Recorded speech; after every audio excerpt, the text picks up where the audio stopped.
কেমন আছেন সবাই? আঁখি শোভার আরেকটি ব্লগে আপনাদের সকলকে স্বাগত জানাই।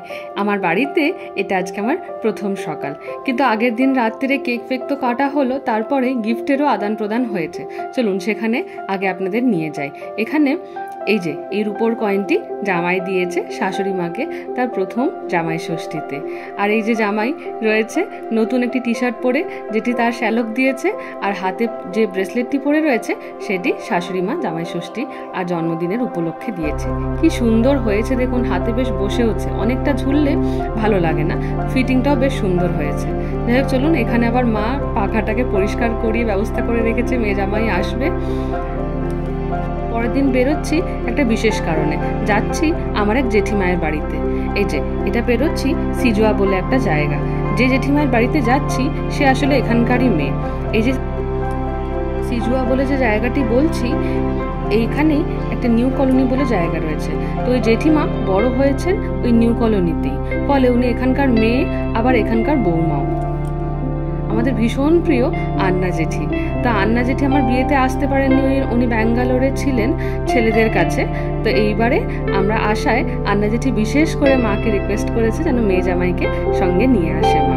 ওই জন্য চললাম আন্না জেঠির কাছে। আগে আমাদের এই কলোনিতেই থাকতেন, এখন জেঠু রিটায়ার হওয়ার পরে উনি চলে গেছেন ধানবাদের সদর শহরে একটি অ্যাপার্টমেন্টে উনি থাকেন। জেঠু মারা গেছেন আজকে বেশ কয়েক বছরই হলো, জেঠিমা একাই থাকে। ওই আর কি, ছেলেদের কাছে যাওয়া হয়, আসা হয়, নাতিদের সঙ্গে থাকা হয়, কিন্তু ওরা ফিরে এই বাসাতেই আসা হয়। জেঠিমা তো এখানকার মেয়ে বৌমা দুটোই। আবার একটা মজার বিষয় হচ্ছে, জেঠিমার যে বড় বৌমা, মানে আমাদের ভীষণ প্রিয় পিঙ্কি দিদি, আমরা একসঙ্গে গান শিখতে গেছি, আমাদের অনেক স্মৃতি রয়েছে একসঙ্গে। তো সেইখানেও সেই পিঙ্কি দিদিও হচ্ছে এখানকার বৌমাও, আবার এখানকার মেয়েও, মানে একই কলোনিতে সোমদাদা আর পিঙ্কি দিদির বিয়ে হয়েছে। যেহেতু চলুন যাই আস্তে আস্তে, এখন হাইওয়েটা ধরে নিয়েছি, সোজা এখন রাস্তা ধানবাদ শহরটাতে ঢুকলে আপনাদেরকে সঙ্গে করে নিয়ে যাব। অসীম জেঠু ছিলেন ভীষণ অমায়িক মানুষ জানেন, হঠাৎ করেই শরীর খারাপ হওয়ায় উনি মারা গেলেন। আর আন্না জেঠি আমাদের ভীষণ মন খোলা মানুষ। এই যে চলে এসেছি কুসুম বিহার বলে একটা জায়গায়। এই পুরো এলাকাটাই হচ্ছে BCCL এর, বলতে ভারত কোকিং কোল লিমিটেড, আমাদের ধানবাদের গর্ব। চললাম এখন এখান থেকে, এই মোড়টা থেকে আর হয়তো 2-3 মিনিট লাগে জেঠির বাড়ি যেতে। এই মোড়টাতে এসে আমরা প্রতিবার গোলমাল করে ফেলি। মা বলছে ডান দিকে, আমি বলছি বাঁ দিকে। আর আমার বিয়ের সময় তো ভাই কার্ড দিতে এসেছিল, তো ভাই বলছে সোজা। তো আলটিমেটলি ভাইয়ের কথাটাই ঠিক হলো। এই যে পৌঁছে গেছি এই বজরংবলী মন্দিরটির কাছেই জেঠিমায়ের বাড়ি।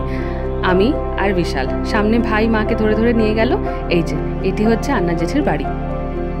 ছোট ছিলাম, কলোনিতে যখন থাকতো জেঠিমা, তখনও ভীষণ পরিষ্কার পরিচ্ছন্ন বাড়িটি ছিল। আর এতগুলো বছর পেরিয়ে যাওয়ার পরেও সেটি ব্যতিক্রম হয়নি।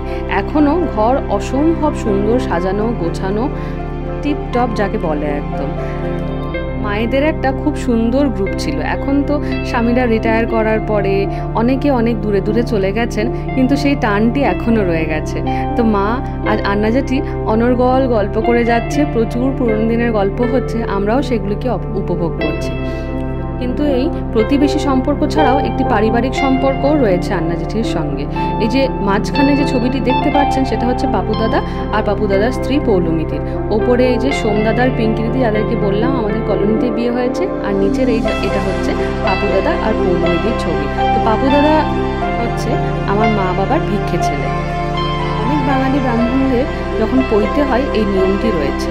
তো ভিক্ষে মা বাবা হওয়ার জন্য পাপু দাদা আমার মা বাবাকে মা বাবা বলেই ডাকে, আর আমরাও এই সম্পর্কে পাপু দাদার ভিক্ষে ভাই বোন হলাম। এখন তো ঘর ফাঁকা, চাকরি সূত্রে দাদারা সবাই ব্যাঙ্গালোরে, কেউ ঘরে নেই। তা আন্না জেঠি বেশ সুন্দর ব্যবস্থা করেছে, একাই বাজারে গিয়ে মিষ্টিপাতি ফল টল আনা, সব কিছু করা, ঘরটাকে এত সুন্দর করে সাজানো গোছানো, জামাই আসবে বলে। আর এই ঘরটির সব থেকে সুন্দর জায়গায় চলুন আপনাদের নিয়ে যাই। এই যে ঠাকুর ঘর, এটি হচ্ছে লিফটের পেছনেই একটা সুন্দর ছোট্ট মতন জায়গা বেরিয়েছে, সেই জায়গাটিকে এত সুন্দর করে ঠাকুর ঘর বানিয়ে নিয়েছে। এখানে মঙ্গলচণ্ডীর পুজো হচ্ছে। এই জ্যৈষ্ঠ মাসের প্রতি মঙ্গলবারেই এখন এই পুজো চলবে। আর তাছাড়াও রয়েছে অসম্ভব সুন্দর করে সাজানো মা কালী মা তারার সব ছবি, কি সুন্দর করে। আর সন্ধেবেলা এটা দেখতে আরও সুন্দর লাগে এই লাইটগুলো যখন জেঠি জ্বালায়। জেঠিমায়ের বাকি ঘরগুলোও আপনাদের দেখাই। এটি হচ্ছে একটি রুম যেটি ওই ঠাকুর ঘরের সঙ্গে লাগোয়া।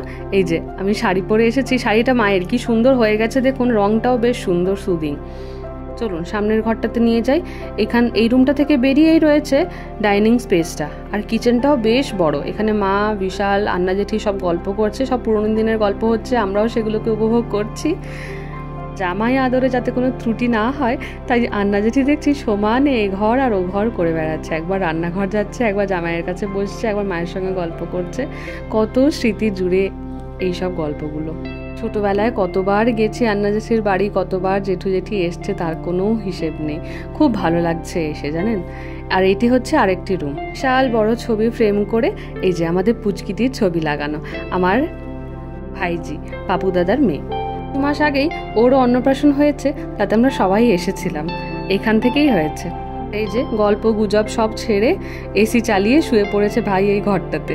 যাই হোক, চলুন অন্য রুমটাতে নিয়ে যাই। এই রুমটার সঙ্গে লাগোয়াই রয়েছে একটি বারান্দা।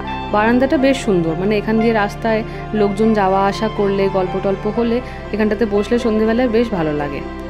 আর যেহেতু পুরোটা খোলা তাই অনেক হাওয়া দেয়, আলো বাতাস আসে, বেশ ভালো লাগে এইসব জায়গাটা সন্ধেবেলায়।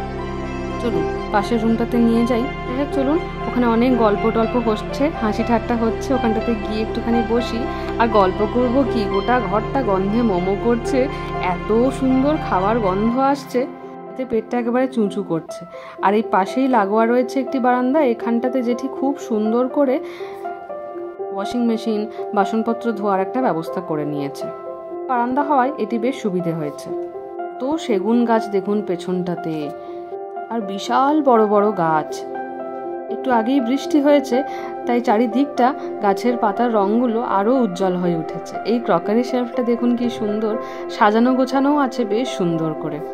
আমার রান্নাঘরে ব্যস্ত, তাড়াতাড়ি বললাম খেতে দিতে, আমরাও এসেছি, একটু দেরি হয়ে গেল আসতে আসতে। যাই হোক, চলুন খেতে বসি এবারে।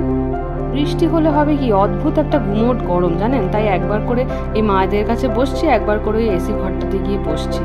এই যে আজকে সুন্দর করে পিওর সিল্ক শাড়িটা পরেছি, মায়ের কেমন লাগছে আপনারা অবশ্যই কমেন্টে জানাবেন। হয়ে গেছে মোটামুটি, এখন খাবার দাবার সব দেওয়ার পালা চলছে। কি সুন্দর করে সাজিয়ে দিয়েছে দেখুন জেঠি। এর সাথে রয়েছে আলু পোস্ত, ভিন্ডি ভাজা, বেগুন ভাজা, পটল ভাজা, একটি শাক, বাঁধাকপির তরকারি, ডাল, মাংস, চাটনি, দই, রসগোল্লা। প্রথমে বসলাম আমি, বিশাল আর ভাই, আর এই লাস্টে বসেছে মা, জেঠিমা আর ভাই এখনো খেয়ে যাচ্ছে। আমি আর বিশাল সাইডটাতে বসে রয়েছি। খাওয়া হতে না হতেই দুজনে মিলে এসি ঘরটাতে দেখুন চলে এসেছে। সন্ধেবেলায় মোটামুটি উঠেছি, তখন আর আমরা মিষ্টি, আম এসব কিছু খেতে পারিনি, তাই এখন গল্প করার সময় চাটা আর কেউ খেলাম না, খাচ্ছি এখন আম, মিষ্টি, মায়ের বানানো একটু চাটনি, এসব খাওয়া দাওয়া হচ্ছে। চলুন এবারে আস্তে আস্তে বেরোই, হয়ে গেছে অনেকটাই সন্ধে। জেঠিমায়ের তো প্রচুর গল্প, কিন্তু এই গল্প তো শেষ হওয়ার নয়, কিন্তু যেতে হবে বাড়ি। আস্তে আস্তে বেরোলাম। ভীষণ সুন্দর কাটলো আজকের দিনটা, এত আদর যত্ন করে খাওয়ানো আর গল্প, এক নিমেষে মনটা ভালো হয়ে গেছে আজকের দিনে। একটু অভিমান হয়েছিল বটে যে জেঠিমা দাদারা কেউ আসেনি আমার বিয়েতে, কি আর করা যাবে, সবারই বাধ্যবাধকতা থাকে যে আসতে পারেনি। মায়ের সঙ্গে ফোনে কথা বলে আমরা কবে আসছি সেই সব জেনে টেনে এত কিছু যে একা হাতে ব্যবস্থা করতে পেরেছেন, এটিই আমার কাছে বিশাল বড় ব্যাপার। এইগুলোই তো জীবনের পাওনা। চলুন পৌঁছে গেছি বাড়ি। এখন এসছে কাকু, আমার কাকুর ছোট ছেলে সৌরভ, সবাই মিলে এখন গল্প করছি। আর কালকে জামাই ষষ্ঠী বলে কি সুন্দর আমার পায়ে আলতা পরিয়ে দিচ্ছে দেখুন আমার ছোট ভাই সৌরভ। কদিন পরেই আমার কাকুর বড় ছেলে জিতও চলে আসবে, ও আমার বিয়েতে থাকতে পারেনি, সেই নিয়ে আমাদেরও আর ওরও ভীষণ আফসোস, কিন্তু কি আর করা যাবে, এটাই তো জীবন বলুন, সব দিকেই তো দায়িত্ব রয়েছে বলুন। তো ও যে আসছে, আমরা সবাই মিলে আবার দিন গুনতে শুরু করেছি, অনেক দিন পরে ওর সঙ্গে দেখা হবে। চলুন আমরা গল্প গুজব করি, আপনারাও খুব ভালো থাকবেন। ভিডিওটাও তাহলে আজকে এখানে শেষ করছি। খুব ভালো থাকবেন, সুস্থ থাকবেন, সাবধানে থাকবেন। ব্লগটা কেমন লাগলো অবশ্যই আমাকে কমেন্ট করে জানাবেন। পরের ব্লগগুলোই নিয়ে আসছি জামাই ষষ্ঠীর দিনটা। ওখানে আপনারাও ভালো থাকুন, সুস্থ থাকুন, সাবধানে থাকুন। কমেন্ট করে জানাবেন কেমন লাগলো ব্লগটা।